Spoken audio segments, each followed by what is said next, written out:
Hi, welcome to my channel the unemploy diary. இன்றைக்கி கொஞ்சம் சீக்கிரமாகவே படிக்க வந்துட்டேன். என்னென்ன டாபிக்லாம் கவர் பண்ணலான்னு சொல்லி நோட் பண்ணிகிட்டு இருந்தேன். 2 டாபிக் செலக்ட் பண்ணியிருக்கேன். டாபிக் செலக்ட் பண்ணுறப்போவே அது ஈஸியான டாப்பிக்கா இல்லை கஷ்டமான டாப்பிக்கான்னு பார்த்துட்டு அதுக்கேற்ற மாதிரி டைம் செட் பண்ணிக்கணும். ஏன்னா சில டாபிக் ஈஸியாக அண்டர்ஸ்டாண்ட் ஆகும், சில டாபிக் கொஞ்சம் டைம் எடுத்துக்கும்.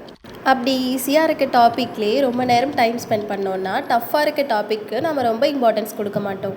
ஒன்று அந்த டாபிக் வரதுக்குள்ளே நம்ம டயர்ட் ஆகிடுவோம், இல்லைனா நெக்ஸ்ட் டே பார்த்துக்கலான்னு விட்டுருவோம். நான் அப்படியே படிச்சுட்டு இருந்தப்போ என் பாப்பா என் பர்த்டே கொடுத்த கிஃப்ட்டை பார்த்துட்டு இருந்தேன். இது அவளே செஞ்சு என் பர்த்டேக்கு எடுத்துகிட்டு வந்திருக்கா. அவளுக்கு இந்த ஆர்ட் அண்ட் கிராஃப்டெல்லாம் ரொம்ப பிடிக்குமா, ஸோ க்ரியேட்டிவாக யோசித்து இது மாதிரி செஞ்சுட்டு வந்திருக்கா.